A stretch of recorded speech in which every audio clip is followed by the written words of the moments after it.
চলুন আজ আমরা ডুব দিই রবীন্দ্রনাথ ঠাকুরের লেখা একটা অসাধারণ গল্পে কাবুলিওয়ালা। এটা এমন একটা গল্প যা সময় আর দূরত্বের সব বাধা পেরিয়ে একটা গভীর সম্পর্কের কথা বলে। এর ভেতরের যে আবেগ আর সৌন্দর্য, আসুন তা আমরা একসাথে অনুভব করি। গল্পের শুরুতেই কিন্তু একটা বিশাল প্রশ্ন আমাদের সামনে এসে দাঁড়ায়, তাই না? দুটো একদম আলাদা জগৎ, দুটো ভিন্ন বয়সের মানুষের মধ্যে যে সম্পর্কটা গড়ে ওঠে, সেটা কি সময়ের কঠিন পরীক্ষায় টিকে থাকতে পারে? এই ভাবনাটা নিয়েই চলুন গল্পের ভেতরে ঢোকা যাক।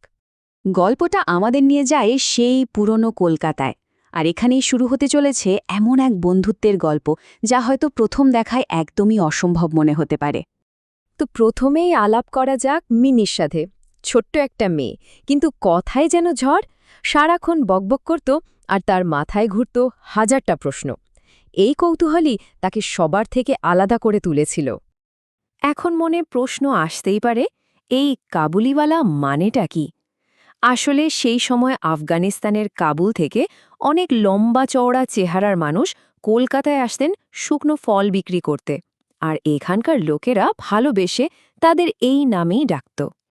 আর গল্পের আর একদিকে আছে রহমত, আমাদের কাবুলিওয়ালা।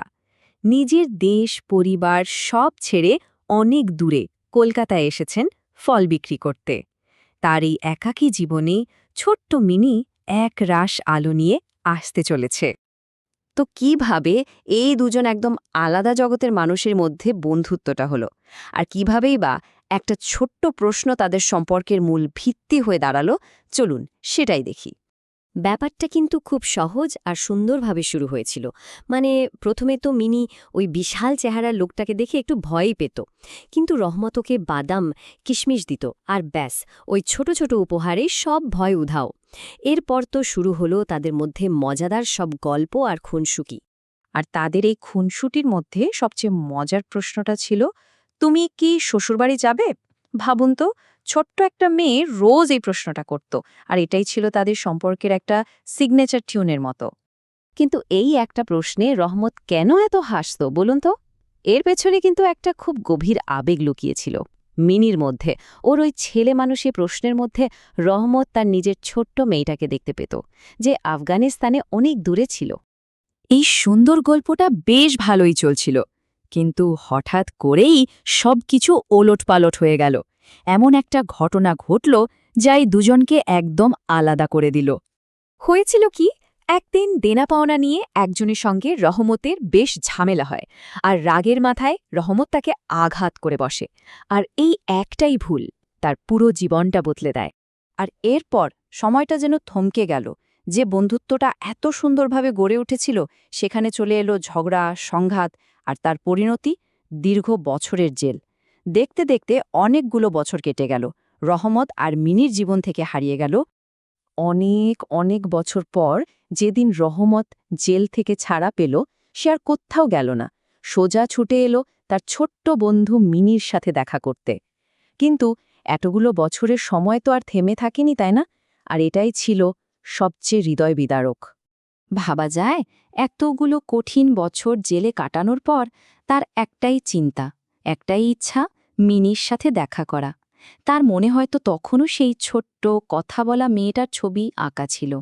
কিন্তু রহমত এসে যা দেখল তা তার সব কল্পনাকে ভেঙে ছুড়ে দিল। সেই ছোট্ট মিনি আর নেই, তার জায়গায় দাঁড়িয়ে আছে এক কোণে, যা সেদিন বিয়ে। এখানেই বোঝা যায় সময় কতটা নিষ্ঠুর হতে পারে। আর সবচেয়ে বড় ধাক্কাটা তো তখনও বাকি ছিল। যে মিনির জন্য তার এত অপেক্ষা, সে মিনি তাকে চিনতেই পারল না। রহমত তার কাছে তখন শুধুই একজন অচেনা মানুষ। গল্পের একদম ক্লাইম্যাক্স কিন্তু এখানেই, যেখানে দুটো ভিন্ন বাবার হৃদয় যেন এক হয়ে যায়। আর এটাই গল্পের আসল সৌন্দর্য। আচ্ছা, রহমত এত কষ্ট কেন পেল?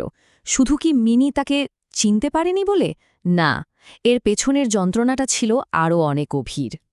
আসল কারণটা হল, মিনিকে ওই কনের সাজে দেখে রহমতের হঠাৎ মনে পড়ে গেল যে তার নিজের মেয়েও তো আফগানিস্তানে ঠিক এভাবেই বড় হয়ে গেছে, যাকে সে বছরের পর বছর দেখতে পায়নি। তার কষ্টটা ছিল একজন বাবার, একজন অসহায় বাবার। আর ঠিক তখনই একটা অসাধারণ ঘটনা ঘটল।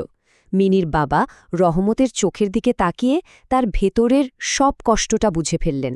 তিনি দেখলেন তার সামনে কোনো কাবুলিওয়ালা নয়, বরং আর একজন বাবা দাঁড়িয়ে আছে যার বুকটা সন্তানের জন্য ফেটে যাচ্ছে।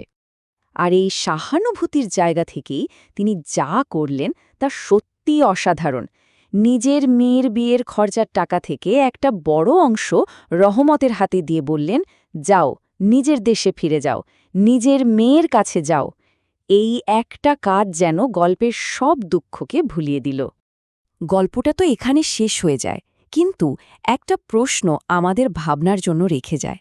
রহমত আর মিনির সম্পর্কটা কি শুধুই বন্ধুত্বের ছিল, নাকি এর গভীরে ছিল এক বাবার স্নেহ? এই গল্পটা আমাদের শিখিয়ে দেয় কিছু সম্পর্ক হয়তো রক্তের হয় না, কিন্তু তার টান, তার আবেগ রক্তের সম্পর্কের চেয়ে কোনো অংশে কম নয়।